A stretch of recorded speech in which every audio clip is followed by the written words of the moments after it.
भारताचे एक सार्वभौम समाजवादी धर्मनिरपेक्ष लोकशाही गणराज्य घडवण्याचा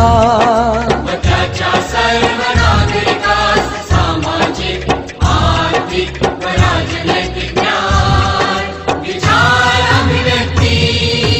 विश्वास श्रद्धा व उपासना यांचे स्वातंत्र्य दर्जाची व संधीची समानता निश्चितपणे प्राप्त करून देण्याचा आणि त्या सर्वांमध्ये व्यक्तीची प्रतिष्ठा व राष्ट्राची एकता आणि एकात्मता यांचे आश्वासन देणारी बंधुता प्रवर्धित करण्याचा संकल्पपूर्वक निर्धार करून